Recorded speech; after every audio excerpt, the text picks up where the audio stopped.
안녕하세요. 안녕하세요. 자, 오늘은요, 융자하고 또 그 D를 애널라이즈 하는 방법을 가르쳐 드리겠습니다. 우선 제가 융자를 말씀드릴 건데요. 이 융자는 부동산을 하실 때는 반드시 이해하셔야 되는 무기 중에 하나입니다. 부동산 사고 파는 것만 중요한 게 아니라 그 사고 파는 데 있어서 꼭 사용해야 되는 융자를 이해하셔야지만 판매를 하실 때도 도움이 되실 수가 있어요. 또 구매를 하실 때도 내가 어떤 융자를 써서 레버리지를 사용해서 구매할 수 있는지를 알 수가 있겠죠. 레버리지가 뭔지 아시나요? 레버리지. 레버리지가 뭐예요? 네? 지렛. 지렛대죠. 그 얘기는 뭡니까? 여기를 눌러가지고 큰 거를 들 수 있다는 거죠. 그죠? 그게 지렛대 효과. 그래서 레버리지라는 것은 내 돈 조금을 가지고 큰 것을 움직인다는 뜻이죠. 그게 융자를 꼈을 때 하는 얘기죠. 그죠? 내가 10만 불을 넣고 100만 불짜리 부동산을 움직일 수 있다. 그게 레버리지입니다. 미국 부동산은 이 레버리지가 상당히 중요합니다. 이 레버리지를 이용을 하실 줄 알아야 되고 또 재판매를 할 때도 구매한 사람이 그 레버리지를 어떻게 사용해서 내 것을 구매할 건지를 이해를 하셔야지 어떤 사람이 내 걸 살 건지에 맞춰서 또 리모델링도 할 수 있는 거고 또 그런 판매 마케팅 전략도 나올 수가 있겠죠. 그래서 부동산을 잘 파시고 이쁘게 해놓은 것도 중요하지만 최종 구매자가 누구가 될 것인지를 미리 예측하시는 것도 중요하다고 생각을 합니다. 우선 크게 융자의 종류는요. 한 4가지라고 얘기를 할게요. 첫 번째로는요. FHA라는 게 있습니다. Federal Housing Administration. 이거 외우실 필요는 없는데 단지 FHA 이제 말을 많이 하실 건데 그거가 무슨 뜻인지는 아셔야 되니까. 그러니까 정부 기관에서 보험을 들어주는 융자 방법이에요. 자, 이 융자는 누가 쓸 수 있느냐?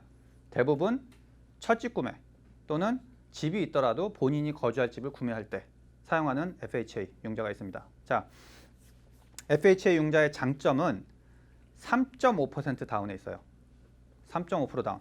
그 얘기는 100만 불짜리 우선 100만 불짜리 못 사는데 쉽게 얘기하려고 하면 다시 100만 불짜리 말고 예를 들어서 50만짜리 산다. 그러면은 2만 불도 다운 페이먼트를 안 하고 그 집을 살 수가 있어요. 50만짜리 사는데 3.5% 다운이니까 2만 불도 안 쓰고도 그 집을 살 수가 있다는 얘기입니다. 자, 이 융자 프로그램에 대해서 한국 분들은 대부분 잘 모르세요. 왜 그런지 아세요? 네? 낙후된 지역이요? FHA로 구매하실 수 있는 게 80만 불까지도 구매할 수 있어요. 그러면 뭐 한국 분들 웬만한 건 다 살 수 있는 거죠. 그죠? 그러니까 지역의 구애가 없어요. FHA를 구매하시는 데 있어서. 근데 왜 한국 분들은 FHA를 잘 사용하지 않을까요? 왜냐면 여기 이제 계신 분들 중에서 3.5% 다운으로 어떻게 집을 사라고 의심하는 분 많아서 어떤 분들은 제가 3.5% 다운으로 집 살 수 있어요. 그러면은 3.5% 이자율이에요? 이렇게 물어보세요. 아니요. 3.5% 다운이에요. 한국 분들한테 이게 가장 단점이라고 할 수 있다 그러면 뭐냐면 인컴 보고를 정확하게 하셨어야 돼요.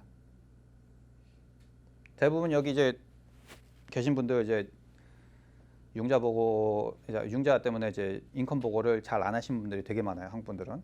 예를 들어서 왜냐면 이제 자영업이시니까. 자영업 하신 분들 많죠? 그죠? 자영업 하시는 분들. 뭐 월급 받으세요? 자영업 안 하세요? 자영업 하신 분들의 최고의 단점이 뭐냐면 세금 보고를요 조금 해요. 그러다 보니까 이만큼 벌고 세금 보고는 요만큼 하는 거예요. 근데 문제는 융자 회사에서 인컴을 보고 융자를 해줄 때 연인컴 보고하신 거에 5배가 융자 가능해요. 5배. 그러니까 1년에 뭐 5만 불 보고했다. 그럼 25만 불 융자 나오는 거예요. 10만 불 보고했다. 그럼 50만 불 나오는 거고. 근데 생각해 보세요. 10만 불 보고하는 사람 많지 않아요. 특히 자영업하신 분들 중에서 3만 불, 4만 불, 5만 불 보고하세요. 그러면 5만 불 보고했다고 해도 25만 불 융자 되는데 25만 불 융자 가지고 남가주에서 어디다 집을 사겠어요? 못 사겠죠.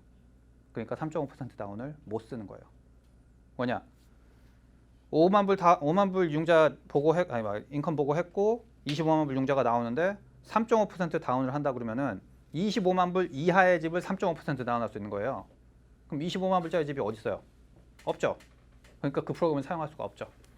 또 10만 불 보고 한다. 그럼 50만 불까지는 융자가 가능해요. 또 뭐 15만 불 보고 한다. 또는 와이프가 7만 벌고 내가 10만 번다. 그럼 둘이 합쳐서 17만 불. 그렇게 되면 얼마예요? 85만 불인가요? 네. 85만 불까지 융자가 되는 거죠. 그러면 뭐 살만하겠죠. 자, 근데 자영업 하신 분들의 또 단점이 뭐냐면 실제로 자기 주머니에 들어오는 게 뭐 1년에 10만 불 될 수가 있어요. 그래서 그럼 좀 뭐야 올해는 좀 인컴 좀 높이 보고 해가지고 제대로 된 융자 좀 받아볼까 하시는데 또 문제가 뭐냐면 차 비싼 거 탄다든지 또는 무슨 빚이 많아요. 그럼 어떻게 되느냐? 한 달에 600불짜리 페이먼트가 있으시면은 10만 불어치 융자가 안 나와요. 한 달에 600불 때문에 10만 불의 융자가 줄어요. 그러면 예를 들어서 내 차 뭐 벤츠에 뭐 와이프 차 뭐 BMW 이러면 뭐 한 달에 뭐 거의 한 1,500불 나가겠죠. 그러면 25만 불어치 융자 가는 금액이 휙 깎이는 거예요. 그러면 내가 10만 불을 보고 해도 50만 불 나온 데서 25만 불이 또 깎이는 거야. 그럼 어차피 다시 25만 불 융자밖에 안 돼. 이해되세요? 그러니까 빚도 자영업 하신 분들은 이제 빚이 또 많아요. 그러다 보니까 제대로 제대로 인컴을 보고 해서 융자 받으시기가 되게 어려워요. 그러다 보니까 한국 분들은 특히 자영업 하신 분들은 FHA 사용이 거의 불가능하죠. 그래서 FHA는 누가 사용하느냐? FHA 사용하신 분들은 대부분 월급 받으신 분들. 월급 받으신 분들은 인컴을 조정하기가 어렵기 때문에. 그리고 3.5% 다운이라고 그러면 한국 분들은 그 프로그램 좋다라고 쓰실 수도 있겠지만 또 몰게지 인슈런스라는 게 있어요. 그래서 20% 미만으로 다운하시게 되면은 월 페이먼트가 세집니다. 그래서 그 FHA 프로그램을 안 쓰고 보통 20% 다운 해야 돼 하는 이유가 이제 20% 다운을 하시게 되면은 몰게지 인슈런스도 없고 EJR도 괜찮고 그다음에 자영업 하신 분들 같은 경우는 또 뭐 한 25% 다운 하시게 되면 또 묻지마 융자도 나오고 하니까 대부분 한국 분들은 25% 다운은 해야지 집을 사지라는 생각을 하시게 되는 건데 꼭 그 프로그램만 있는 게 아니라 미국 주류 사회에서는 특히 외국인 상대로 집을 파실 때는 이 FHA를 정말 잘 이해하고 계셔야 돼요. 제가 우스갯소리 하나 드릴게요. 한인타운에서 융자하신 분들 20년 동안 융자 에이전트 하신 분 계세요. 제가 그분한테 FHA 평생 몇 번 해보셨어요? 여쭤봤어요. 그랬더니 딱 2번 해보셨대요. 제가 여기 다우니 사무실에 있었어요. 다우니 사무실에서 제가 이제 히스패닉들이나 좀 이렇게 뭐랄까 월급 많이 받는 부류의 층들과 집을 많이 팔았는데 저는요 FHA만 했어요. 그러니까 외국인들은 FHA를 훨씬 많이 사용하세요. 그렇기 때문에 이 FHA 융자를 이해하시는 게 만약에 외국인 지역에서 집을 판매하실 때는 반드시 이해하는 게 필요하다. 그래서 3.5% 다운로드 집을 살 수 있다는 거 이해하시면 좋겠고요. 또 두 번째 방법은 이제 컨벤셔널이 있겠죠. 컨벤셔널 융자란 거는 정부에 보험 안 들어주고 FHA는 정부에서 보험 들어주는 융자예요. 컨벤셔널 융자 같은 경우는 은행 자체 내에서 관장하에 융자를 내주는 방법인데 이 컨벤셔널은 보통 3% 다운이나 5% 다운을 제일 적게 쓰는 다운 페이먼트라고 보고 일반적으로는 10% 다운이나 20% 다운을 많이 사용하는 편입니다. 이런 거 같은 경우는 일반적으로 콘도라든지 또는 가격이 조금 높은 지역 뭐 한 100만 불 정도 될 경우에는 보통 10% 다운 쪽으로 가시는 경우가 많아요. 그렇기 때문에 이 집 가격에 따라서도 구매하는 사람들이 다운 페이먼트를 어떻게 할 것인가도 이해를 하시게 되면은 나중에 재판매하시는 데 도움이 되실 수가 있을 겁니다.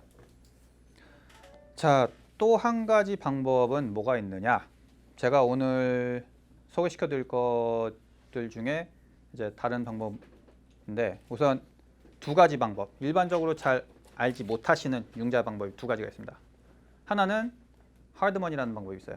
하드머니라는 것은 사채입니다. 한국말로는. 자, 이 사채를 이해하시는 게 중요한 건 뭐냐면 보통 이런 플립 매물을 구매하실 경우에는 구매하실 때 기간이 상당히 짧아요. 에스크로 기간이. 보통 2주에서 3주입니다. 그러면 이 기간 내에 구매를 완료하려면 보통 컨벤셔널 융자를 많이 사용을 하시지만 컨벤셔널 융자로 이런 집을 구매하기에는 시간이 부족하죠. 또는 집의 상태가 안 좋기 때문에 일반적으로 일반 융자도 사용하지 못하는 경우가 흔히 있습니다. 그렇기 때문에 이 하드머니를 사용하는 거고요. 보통 하드머니 같은 경우는 15% 다운이나 20% 다운 그리고 크레딧이나 인컴을 물어보지 않죠. 그 대신 이자율은 보통 한 8%에서 한 10% 정도 사이에 이자율을 갖게 되겠습니다. 그래서 이거는 외국인들은 이것도 브릿지 론이라고도 불러요. 브릿지 론. 브릿지가 뭐죠? 다리죠. 다리 융자라는 뜻인데 그게 무슨 소리겠어요? 한쪽에서 다른 쪽으로 넘어가는데 필요한 그런 융자라는 뜻이에요. 그러니까 구매는 우선 해놓고 집을 고친 다음에 재융자를 해서 이 융자를 빼버린다. 또는 판매해서 없애버린다. 라는 걸로 중간에 사용하는 뭐랄까 징검다리 역할 같은 걸 해주는 안 되는 걸 되게 해주는 그런 융자를 브리지 론 또는 프라이빗 머니 론 또는 하드 머니 론이라고 부르죠. 그리고 오늘 제가 특별히 소개를 시켜드릴 융자는 아마 여기 계신 분들 중에서 이 융자에 대해서 들어본 적 한 번도 없으실 거예요. TIC라는 융자가 있습니다. Tenants in Common. Tenants in Common이라는 융자는 뭐냐면요. 한 땅에 있는 두 개나 세 개나 이렇게 멀티플 빌딩을 나눠서 조각으로 파시는 방법을 TIC 융자라고 합니다. 우선 Tenants in Common이라는 뜻을 먼저 설명을 드릴게요. 보통 부부가 집 구매하실 때 어떤 방식으로 구매하시는지 아세요? 조인트 테넌트죠. 그죠? 조인트 테넌트. 조인트 테넌트가 뭐죠? 네? 같이 사는 거. 그죠? 같이 사는 거 말은 편한데 같이 사는 거. 오케이. 조인트 테넌트. 조인트 테넌트란 것은 둘이서 구매를 하는데 둘 다 100%의 오너십을 갖고 있는 것을 조인트 테넌트라고 그래요. 그래서 서로 간에 그 리스트릭션 없이 다 자유롭게 사용할 수 있는 방식을 조인트 테넌스라고 해요. 둘 다 오너십을 가지고 있는 거예요. 100% 조인트 테넌시. 테넌시 인 커먼은요. 그 부동산의 퍼센테이지를 정할 수가 있어요. 그래서 예를 들어서 여기 선생님하고 저하고 예를 들어서 아파트를 구매했어요. 4유닛 아파트인데 제가 75만 불을 넣고 이 선생님이 25만 불을 넣으셨어요. 그러면은 제가 3유닛에 대한 오너십이 있고 이분이 한 유닛에 대한 오너십을 가져갈 수가 있는 거예요. 또는 공동으로 같이 100%를 소유하되 75%의 수익을 제가 가져오고 25%에 대한 수익을 가져가실 수도 있고요. 그래서 그거는 이제 둘이 이제 프리인게이지먼트가 어떻게 되느냐에 따라서 이제 달라지겠지만 테넌트 인 커먼이라는 것은 오너십을 퍼센테이지로 나눌 수 있다는 거가 테넌트 인 커먼입니다. 자, 제가 이 테넌트 인 커먼을 얘기 드리는 이유는 뭐냐면 이 테넌트 인 커먼이라는 게 솔직히 잘 사용하지 않아요. 언제 사용하냐면 방금 말씀드린 대로 투자용 물건인데 오너십 퍼센티지 예를 들어서 두 사람이서 또는 다섯 사람이서 또는 10사람이서 집어넣은 포션이 다를 경우 그때 사람들마다 얼만큼 집어넣는지를 나타내기 위해서 퍼센티지를 써주는 경우가 많이 있어요. 근데 이제 사람이 많아지게 되면 보통 이제 회사를 하나 만들어 가지고 그 회사의 지분으로 들어간 다음에 그 회사가 구매하는 방식으로 가는데 예를 들어서 회사를 설립하지 않고 두 명이서 구매를 하게 된다. 그럼 뭐 30대 70 또는 뭐 50대 50 이런 식으로 가는 경우가 있을 수가 있겠죠. 만약에 부부가 아니고 투자용 물건이었을 경우는 TIC를 테넌트 인 커먼을 사용하는 경우가 많습니다. 자, 근데 테넌트 인 커먼 TIC 융자란 것은 무엇이냐?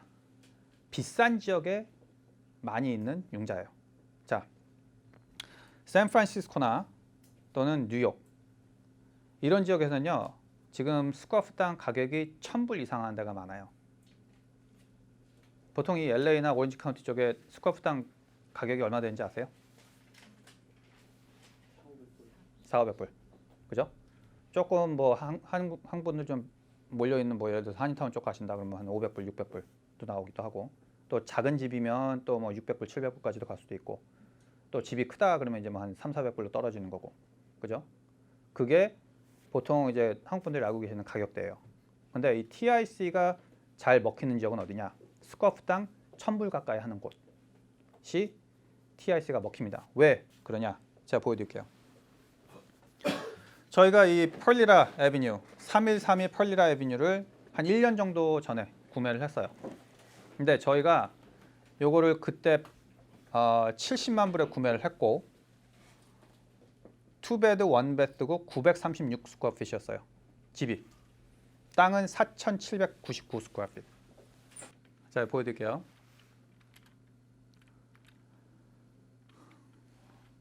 잘 안 보이죠? 어두워서.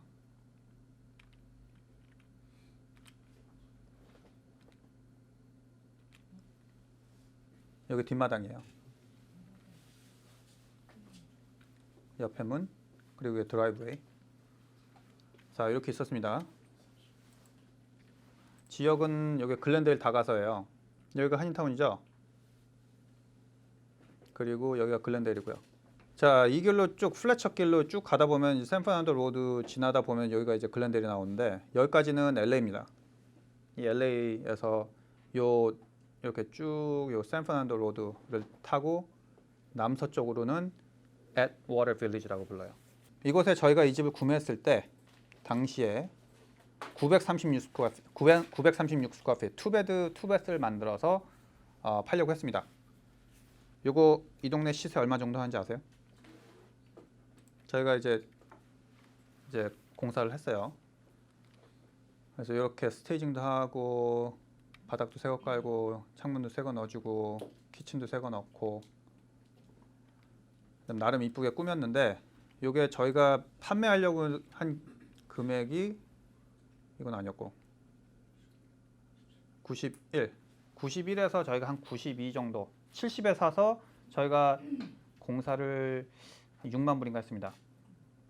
그래서 76에 원가를 해가지고 한 90 초반에 받자라고 했는데 오퍼가 85에 오는 거예요. 그러면 저희가 했을 때 뭐 별로 재미가 없는 그냥 뭐 손해는 안 보지만 그래도 뭐 별로 재미없는 그런 케이스가 돼버린 거죠. 그래서 저희가 과감하게 때려쳐라 했죠. 자, 그러면 생각해 보십시오.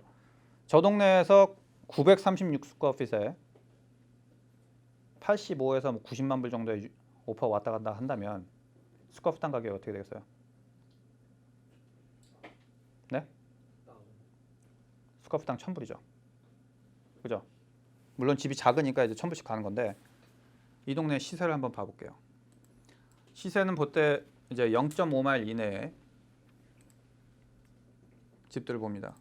그리고 현재 팔린 매물과 에스크로 들어간 집, 그리고 단독주택이고 집 사이즈는 900이니까 한 1300 스퀘어핏 미만과 방은 투베드룸인 것만 볼게요. 그러면 비교 대상이 한 4개 나오는데요. 비교 대상은 조금 더 많았으면 좋겠는데 우선 나와 있는 건 이 정도 됩니다. 자, 나와 있는 거는 지금 785 그리고 849 판매된 거 중에서는 780 그리고 959가 있습니다. 자, 그러면 한번 볼게요. 이 집이 지금 785에 나와 있어요. 1100 스퀘어핏이고요.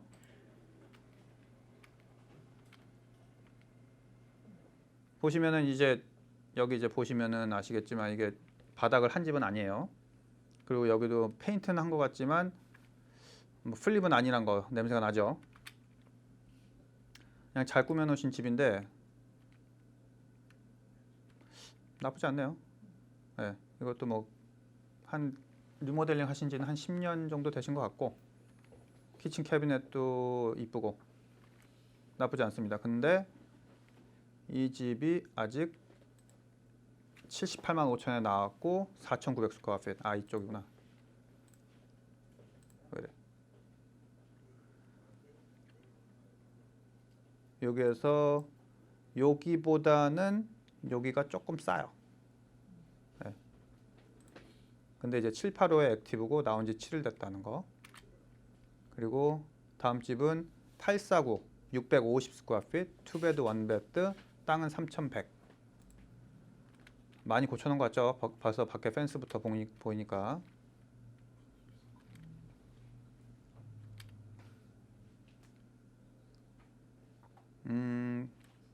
나쁘진 않습니다. 최근에 리모델링은 하신 것 같은데 이거 이쁘네요. 네, 잘 해놓으셨네. 그죠? 젊은 사람 취향에 맞게 시작하는 집 처음 첫 집 구매하는 걸로는 나빠 보이지 않는 그냥 아담한 사이즈의 집. 이렇게 했을 때 한 85만 정도 바란다는 거. 그리고 이 집은 78만에 팔렸어요. 1124 스퀘어 핏. 이건 좀 험하네요.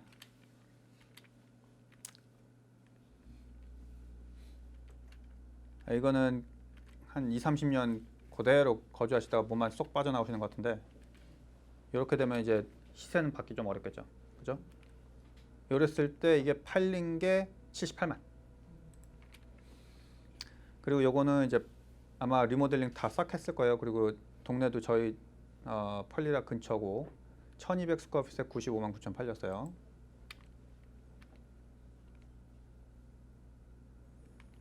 리모델링 싹 해놨네요. 리모델링 새 건 아닙니다. 이거 키친 캐비넷에 요거 돌 보니까 이것도 한 10년에서 20년은 되셨어요. 그래도 뭐 그냥 들어가서 조금 아쉽다. 카페. 그죠? 이것도 조금 손 좀 봐야 될 거고. 그냥 손 여기저기 좀 보고 들어가면 될 만한 집. 뭐 눈살 찌푸려지진 않을 정도 하시면 1200 스퀘어핏에 투베드였을 경우 약 95만 불까지도 간다. 자, 요 정도가 이 동네 그 시세죠. 자, 그러면 저희가 이걸 어떻게 할 거냐면은 처음에는 저희가 이거를 그냥 투인스 만들어 팔자. 그게 목표였습니다. 제가 지도를 한번 보여드릴게요. 자, 인공위성 사진을 보시면 여기 집이 있고 뒷뜰이 상당히 넓어요.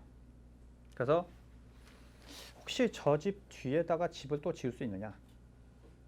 의구심을 가졌죠. 옆에 보세요. 뭐겠어요 이거? 아파트 같죠? 그죠? 그럼 옆에 집이 아파트면 우리 집은 가능성이 있을까요? 가능성이 있겠죠. 이게 그 집이에요. 그죠? 자, 그럼 옆에 집 한번 보겠습니다.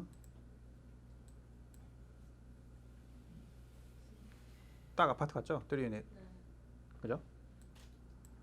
그러면 한번 또 앞에 집을 볼게요. 아파트죠. 그죠? 그러면 이 집이 아파트로 변경될 가능성이 많다. 그러면은 우선 저 집을 아파트로 바꿀 수 있는지 알아보려면 뭐부터 확인하셔야 되겠어요? 조닝. 그죠? 조닝 확인 어떻게 합니까?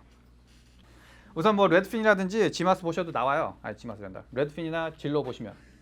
자, LA 시리 같은 경우에는요. 아주 유용한 웹사이트 주소가 하나 있습니다. 지마스라고 불러요. zimas.lacity.org. 이거는요. LA 시리에 있는 모든 집들에 대한 내용을 다 보여줘요. 퍼밋 내용부터 사이즈부터 그 집의 방 숫자, 뭐 모든 기억도 다 보여줍니다. 이 웹사이트 주소는 적으셔도 좋아요. 제가 웬만해서 적으라고는 안 하는데 이건 적으십시오. 자, 그러면 우선 첫 페이지에 딱 들어가시면 gmas.la3.org 들어가시면은 이 search by address라는 게 나와요. 그럼 여기다가 3132 Perlita 쳐볼게요. 딱 나오죠? 그러면은 여기 보시면은 색깔별로 나와요. 조닝이. 여긴 R1은 노란색, R2는 오렌지 색깔, 여기는 C인가요? 네, C2는 빨간색. 여기 보이시죠? RD2-1-RIO. 뭐 보통 뭐 이제 R1, R2 뭐 이렇게 알고 계신데 뭐 여러 개 많이 붙었죠. 그럼 저게 뭐야? 알아봐야죠. 자, 왼쪽 보세요. 어드레스 3132 웨스트 펄리라 애비뉴, 집 코드 나오고 여기 보시면은 라 사이즈 4799 스퀘어핏 나오죠. 그 다음에 뭐 reference에 블락, lat, 뭐 맵시 다 나와요. 그러면은 jurisdictional 누르시면은 뭐 Northeast LA, East LA, 그다음에 neighborhood council은 Atwater Village라고 부르고 이런 이름 다 나오죠. 그러면 여기 보시면은 하다못해 building permit info 이거 누르시면은 이 빌딩에 관련된 뭐 parcel report, permit information 이런 거 다 나옵니다. 그럼 여기 이제 permit 뭐 building alteration, repair, building new, electrical 뭐 여기 보시면 이제 permit finalize 뭐 kitchen bathroom remodel 뭐 permit finalize application 뭐 이거 다 나와요. 날짜별로. 그러니까 퍼밋 있었냐 뭐 퍼밋 있느냐 없느냐 LA3 같은 경우는 이 지마스만 들어오셔도 다 뜯어볼 수 있어요. 자 그리고 플래닝 앤 zoning 가보겠습니다. 그러면 RD2-1-RIO 써있죠? 그러면 이 조닝에 대해서 궁금하시면 요거 누르시면 돼요. 그러면 이 조닝이 뭔지에 대해서 다 가르쳐줍니다. 근데 저거 읽으려고 그러면 눈 빠져요. 하얀 건 종이요, 뭐 검은 건 글씨인데 뭐라고 써있는지 다 읽어가지고 이해를 하려면 힘들겠죠. 예? 자, 우선 간단하게 말씀을 드릴게요. 여기 보시면은 RD 1.5, RD 2, RD 3, RD 4, RD 5, RD 6 이렇게 있어요. 그리고 보통 아시는 거는 이제 R1, R2, R3, R4, 그죠? 근데 RD1은 뭐냐? RD2는 뭐냐? 헷갈리죠? 그죠? R1하고 아니야 R2하고 RD2하고 달라요. 우선 우리 집에 대한 걸 얘기를 하자 그러면 RD2예요. R2가 아니에요. RD2. RD2는 뭐냐면 땅 사이즈 2,000마다 한 유닛을 지을 수 있다가 RD2예요. 2가 2,000 스퀘어핏. RD 1.5는 뭐겠어요? 그러면 1,500 스퀘어핏 땅마다 한 유닛을 지을 수 있다. 그러면 RD 1.5가 비싸겠어요? RD 2가 비싸겠어요? RD 1.5가 비싸죠. 근데 우리는 RD 2. 만약에 RD 3다. 그러면 3,000 스퀘어핏마다 한 집을 지을 수 있다. R4는요. R4 많이 아시죠? R4가 뭐예요? 4,000 스퀘어핏? 보통 알고 계신 게 뭐냐면 R4 그러면은 4유닛 지을 수 있는데요. 틀려요. R4는요. 250 스퀘어핏마다 한 집을 지을 수가 있어요.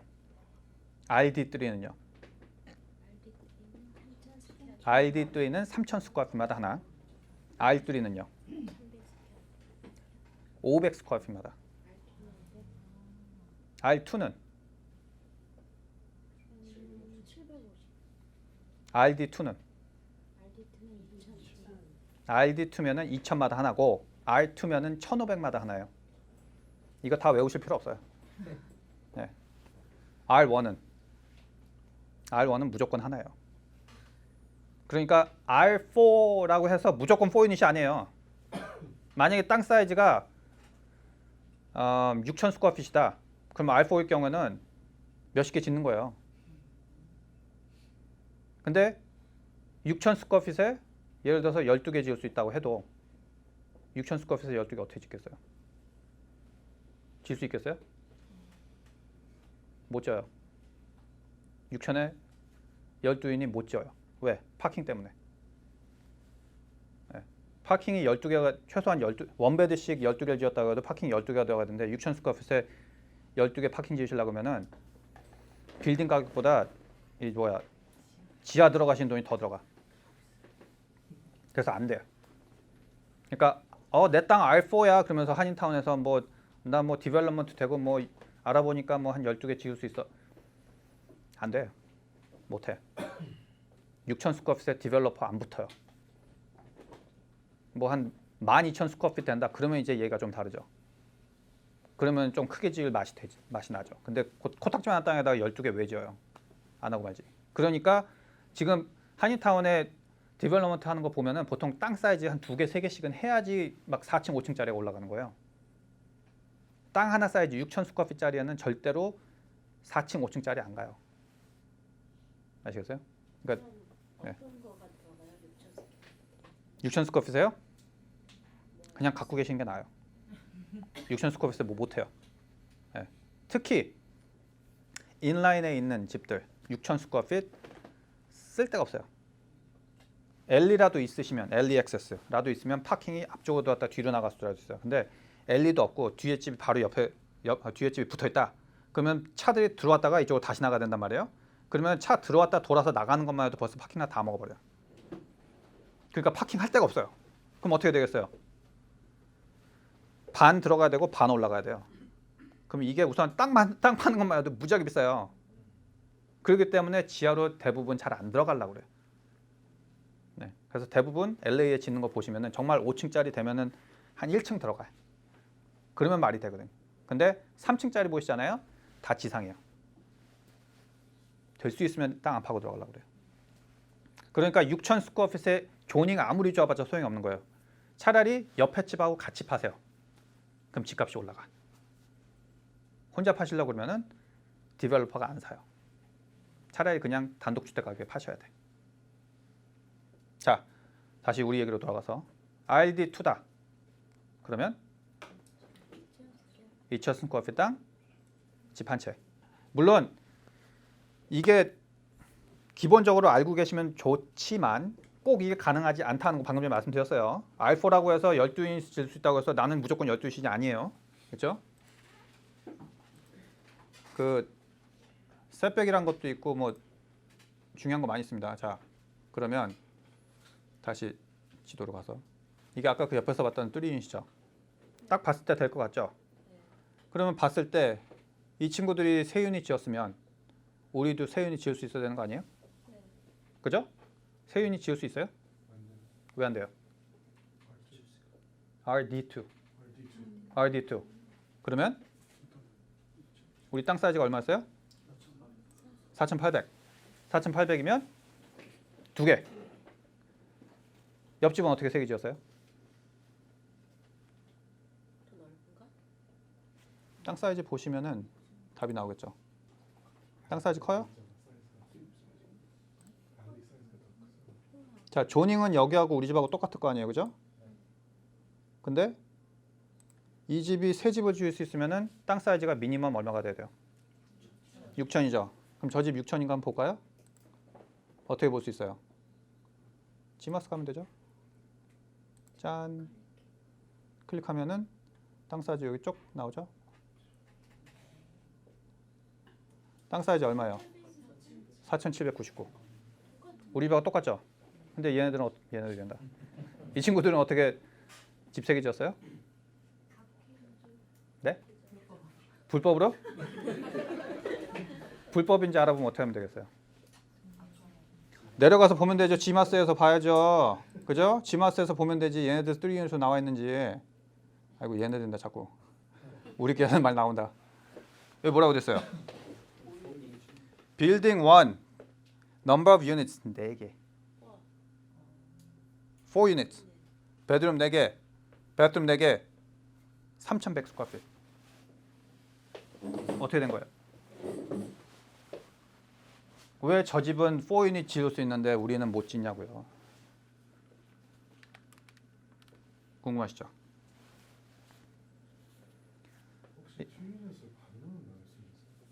아니요. 이거를 다운 조닝이라고 불러요. 다운 조닝. 그게 뭐냐? 옛날에 조닝이 더 좋았어요. 그러니까 그때 승인을 받고 지어놓은 거를 중간에 도시 계획하는 데서 더 많이 못 짓게 바꿔놓은 거예요. 그걸 다운 조닝이라고 그래요. 조닝을 더 업그레이드가 아니라 다운그레이드 하는 거예요. 그래서 저 집은 옛날부터 지어놓은 거니까 부실 필요는 없지만 그렇다고 해서 저 집을 2유닛을 바꿀 필요도 없고 그렇다고 해서 4유닛을 사용 중단할 필요도 없어요. 하지만 앞으로 새로 개발하는 사람한테는 다운그레이드 된 조닝을 어플라이하게 되죠. 저 사람은 논한 거죠. 그죠? 4유닛 지어놨으니까. 자, 그러면 저희 사무실 오실 때 뭐 느끼셨어요? 아무것도 안 하고 오셨어요? 뭐 오래니까 가야지. 몰라? 그냥. 뭐 물론 밤에 오셨으니까 잘 못 보셨을 수도 있는데 여기 주위에 어떤 빌딩들이 있어요? 저희 사무실 주위로. 아파트요?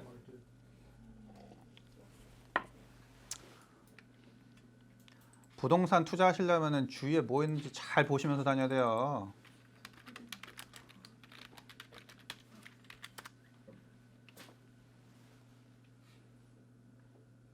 어디 갔어? 여기 있죠? 여기 저희 사무실이에요. 주위에 뭐 있어요? 아파트. 이 친구들 아파트나 콘도겠고, 이거 아파트나 콘도겠고, 이거 아파트고, 이거 콘도 단지고. 근데 이 빌딩은 뭐예요? 커머셜이죠. 그럼 저 집만 커머셜이겠어요? 딴 데는 다 레지덴셜인데? 옛날에 커머셜. 저게 조닝 변경이 된 거예요. 그러다 보니까 이 빌딩은 커머셜로 사용할 수 있지만 만약에 이 빌딩을 커머셜 용도로 증축을 한다거나 또는 뭐 용도 변경을 한다거나 그러면 안 돼요. 여기서 이 빌딩을 변경을 할 수 있는 방법은 딱 하나. 레지덴셜로 바꾸는 방법밖에 없어요. 지금 현재 있는 상태로만 가지고 있든지 아니면 레지덴셜로 가든지. 이게 조닝 변경의 예죠. 그러니까 이 단지를 이렇게 쭉 오시면서 느끼셨어야 되는 건 뭐냐면 야, 이 빌딩 부시고 아파트지 뭐 어떻게 되냐 라는 의구심을 가지셔야죠. 그게 부동산 투자자의 마인드인 거죠. 올 때마다 이상하더라고요. 예? 올 때마다 이상하더라고요. 다 주택인데 여기 그죠? 하나만. 그런 게 돈 못 버는 투자자하고 돈 버는 투자자의 차이인 거예요. 항상 지나가시면서 이거 봐라 돈 되겠네 하면서 다른 사람들이 보지 못하는 앵글에서 치고 들어오는 거. 왜냐면 다른 사람들은 이거 봤을 때 예를 들어서 뭐 커머셜 빌딩 같은 경우 이제 룸넷에서 많이 보니까 룸넷닷컴 들어가시고 커머셜 빌딩이네 그리고 쑥 지나가는 거죠. 근데 조금만 더 시간을 써가지고 파악을 해봤더라면 이거는 디벨롭먼트가 할 수 있는 땅이 되겠구나라는 생각도 할 수가 있겠죠. 그죠? 참고로 저희 땅은 R3에 있습니다. 근데 노르웍의 R3하고 LA의 R3하고는 달라요.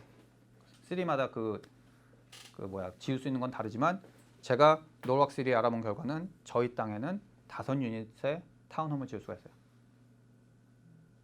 그러면 계산을 해서 지을 수 있겠구나, 안 되겠구나, 또는 좀 기다려야겠구나, 뭐 이치 타산이 맞겠구나 이런 거 계산해보고 해도 되고 안 해도 되고.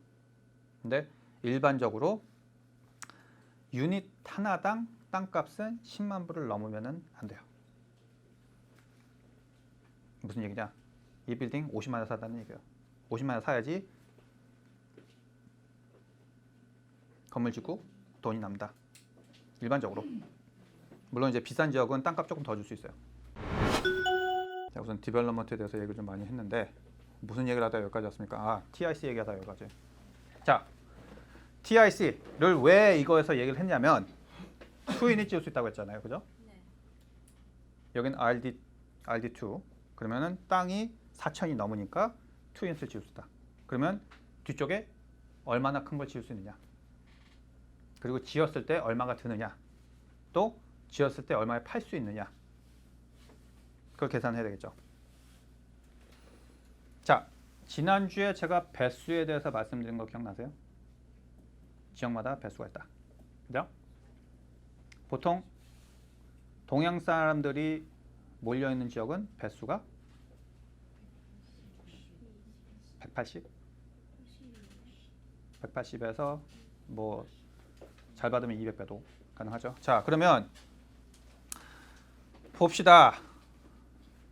만약에 뒤에다가 저희가 이제 계산을 해가지고 찾아보니까 뒷집에다가 1200 스퀘어핏짜리 3베드 2베스 2층으로 빌딩이 나와요.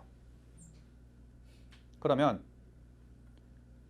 2020년생 3베드 2베스 1200 스퀘어핏 저 동네에서 렌털 얼마 받을 것인가? 또 앞에 있는 리모델링한 936 스퀘어핏은 렌털 얼마 받을 수 있는가? 또는 그 주위에 나와 있는 트윈스 얼마에 팔릴 수 있는가? 이 두 가지 컨디션을 보셔야 돼요. 인컴 어프로치. 인컴 어프로치란 것은 감정을 하실 때 그 집에서 나오는 인컴으로서 그 집의 밸류를 계산하는 방법이고요.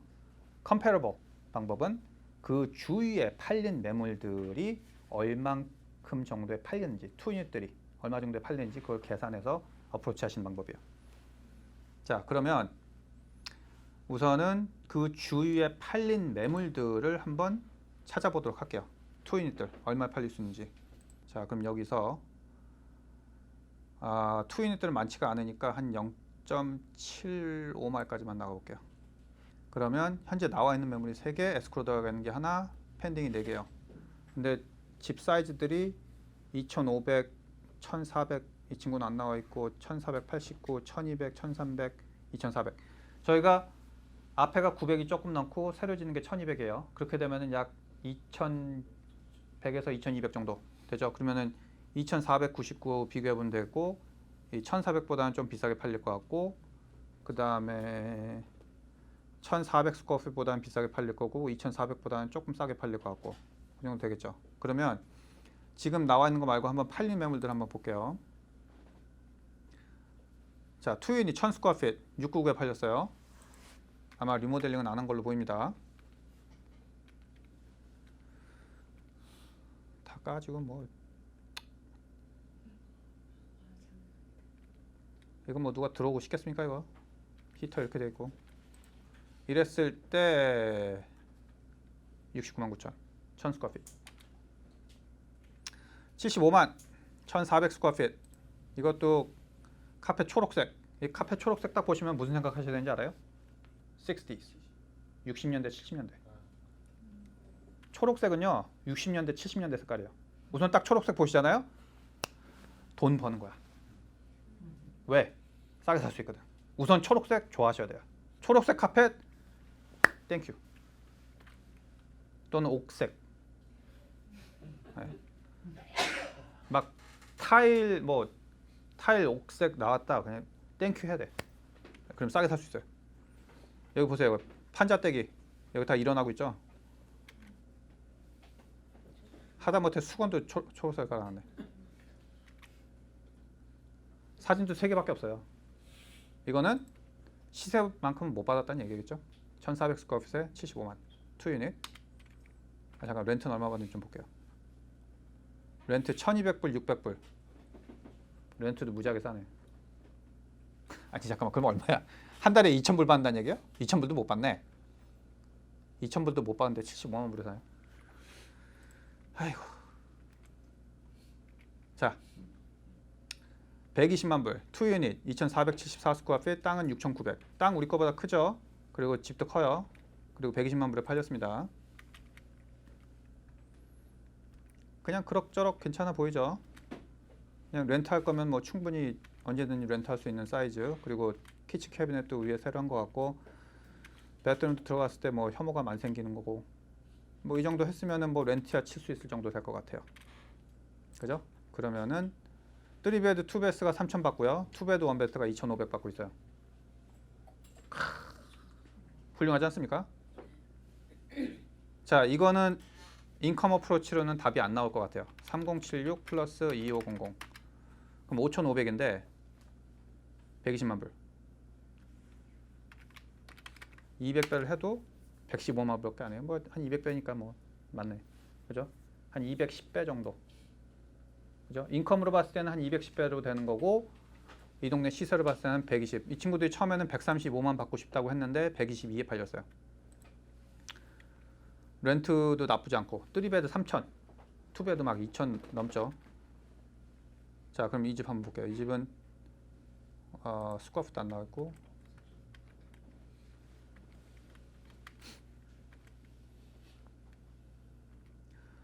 집 사이즈가 기록이 안 돼 있어요.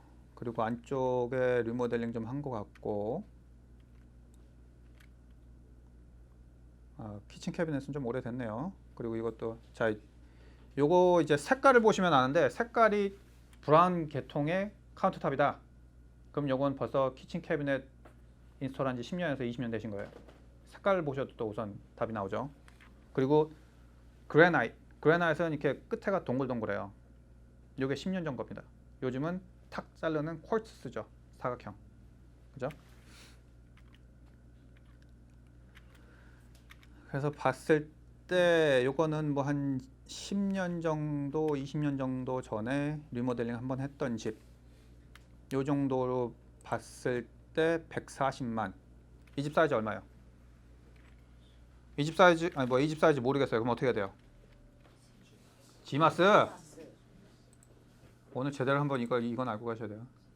지마스 다시 가는 거예요. 주소 설치하는 거죠. 3434.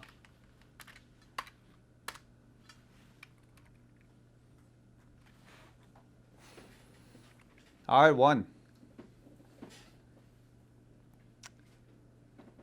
2 유닛 4베드 4베스 3,000 스퀘어핏. 훌륭하네요. 그죠? 4베드 4베스 그러니까 2베드 2베스씩 아까 잠깐 3베드라고 써있지 않나요? 하나는 3베드였는데 그죠? 하나는 저기 오피스 같은 걸 이제 뭐 방을 쳐가지고 렌트 쳤나 본데 그렇게 되면 3,000 스퀘어핏이 얼마 팔렸다고요? 146. 자 그러면 우리 집이 이제 2,200 정도가 되는 거죠. 그리고 한 집은 2020년생이고 한 집은 1920년생이에요. 그럼 얼마 정도 팔 수 있을 것 같으세요? 140은 안 될 것 같아요. 그죠? 그러면 요거보다 싸게 팔린 거 120. 요거보다 높을까요? 낮을까요? 높을 것 같아요? 낮을 것 같아요? 저는 뭐 그냥 한 이 정도 보면 맞을 것 같아요. 사이즈는 조금 작고 땅도 조금 작지만 한 집이 새 거니까. 물론 저거보다 좀 덜 팔릴 수도 있겠죠. 그래서 한 120에서 한 125 정도 보면 맞을 것 같아요. 자 그러면 뒤에 1200 스퀘어핏 있는데 얼마 듭니까?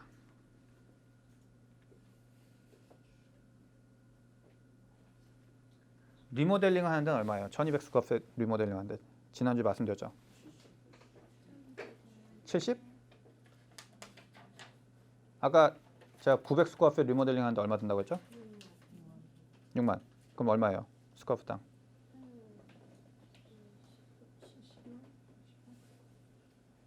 70불.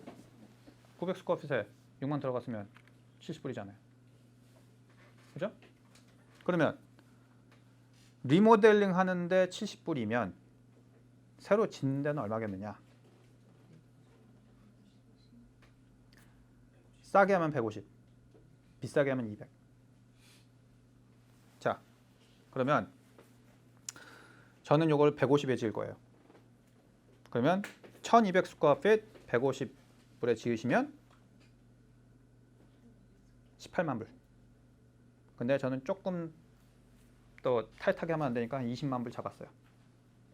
그죠? 한 20만 불이면은 1200 스퀘어핏 짓겠구나. 그러면 우리가 얼마에 샀어요? 70만. 공사 얼마 했어요? 6만. 리모델링 6만 했잖아요. 그리고 20만. 그럼 구매한 거에다가 우선 우리가 공사한 것만 치게 되면은 벌써 100만이에요. 홀딩 코스트 있죠. 또 뭐 에스크로 비용 있죠. 그래서 어찌됐건 우리 원가가 한 105만까지도 갈 것 같아요. 1년 갖고 있었으니까. 그러면 120에 팔면 별 재미없죠. 그냥 뭐 퉁치고 나오는 거죠. 그죠? 그럼 그걸 왜 해요? 뭐하러 그 생 난리를 쳐가지고. 그죠? 여기에서 자 이제 TIC 융자가 나오는 겁니다. TIC가 뭐냐? 앞에 집과 뒷집을 따로 파는 거예요. 왜 따로 팔아요? 네? 그냥 덩어리를 파는 거하고 두 개 따로 파는 거하고 차이가 뭐가 있을까요? 2020년 거하고 판매 가격이 달라지죠. 어떻게 달라지느냐? 일종의 콘도를 판매하시게 되는 거예요. 이렇게 되면 땅은 하나인데 오너십이 두 개다. 그게 콘도 아니에요? 콘도가 뭐예요? 콘도 예를 들어서 12인이 콘도다. 그러면 땅 하나에 집 12채 있는 거잖아요. 그 집주인 12명이고. 그죠? 이것도 이제 TIC를 하게 되면 땅은 하나인데 주인이 2명인 거예요. 그러면 이 TIC를 했을 때 얼마를 받을 수 있느냐? 요거 900 스퀘어 피트짜리 2베드 아까 시세 봤죠? 얼마 정도 받겠습니까? 만약에 이 집만 있었으면 85% 썼죠. 근데 우리 이제 90 조금 넘기려고 다 안 팔았죠, 그죠? 그러면 콘도였다. 만약에 저 4,700 스퀘어 핏을 내가 혼자 다 쓸 수가 없다. 뒷집에 누가 있다. 여기서부터 여기까지 나는 여기만 쪽 잘라가지고 요만큼만 쓸 수 있다. 그리고 뒷집에 누가 살아요. 그러면 얼마 정도면 살 것 같으세요? 가격이 얼마나 하락할 것 같으세요? 저 집을 예를 들어서 이제 생각해 보세요. 내가 85만에 사겠다 했던 분이 만약에 뒤에서 다른 사람하고 공동으로 살아야 된다. 그러면은 그 desirability, 구매하고 싶은 능력이, 구매하고 싶은 마음이 얼만큼 떨어지겠냐? 라고 생각해 보시면 돼요. 그냥 없어져요? 안 사요? 거저줘도 안 사요? 50만 불? 50만 불? 자, 여기서 이제 옥션을 해볼게요. 50만이면 사겠다. 50만은 아니겠죠? 50만 더 주실 것 같죠? 왜? 저 동네 콘도 사셔도 50은 넘어. 진짜 콘도. 근데 이 집은 콘도보다는 비싸. 왜? 내 땅이 있으니까. 그죠? 그럼 50은 아니에요. 그러면 50하고 85 사이에요.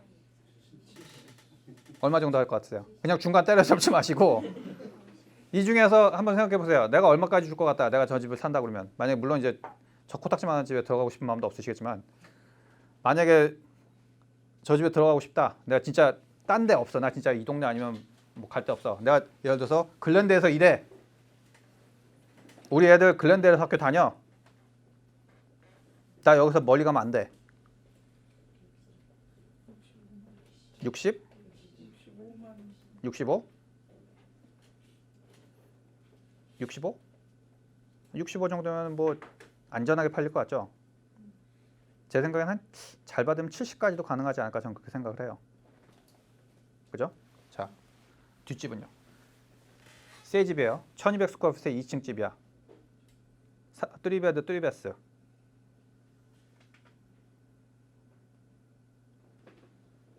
얼마 할 것 같으세요?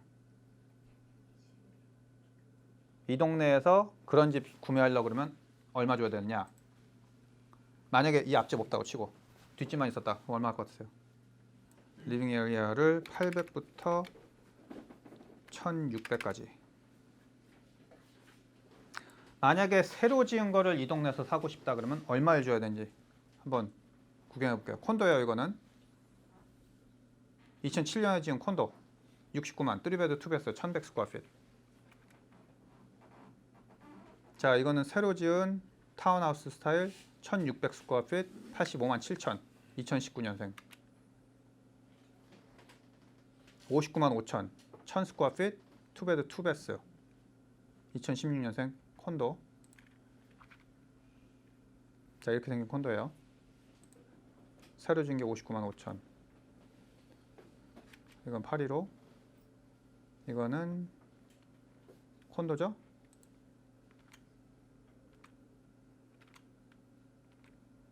뭐 이렇게 지금 콘도. 닭장이죠? 닭장의 경우 1000 스퀘어핏 595. 1200 스퀘어핏의 이 투베드 투베스의 이거는 이제 타운홈 스타일의 새로 지은 단지인 것 같은데, 그죠? 맞나요? 네, 타운홈 3층짜리 83만 1200 스퀘어핏. 그럼 우리 집은요, 집이 안 붙어 있어요. 콘도로 봤을 때 얼마 정도 받을 수 있을 것 같으세요? 80은 하겠죠, 아무리 안 돼도. 그죠? 그러면 자, 앞에 집이 얼마였죠 아까? 70. 뒤에 집 80. 그러면 150. 투 유니트 팔았을 때 얼마였어요? 120. TIC를 사용함으로 해서 오너십을 따로 주면서 갑자기 이 집의 가격이 20%가 상승을 확 해버린 거예요.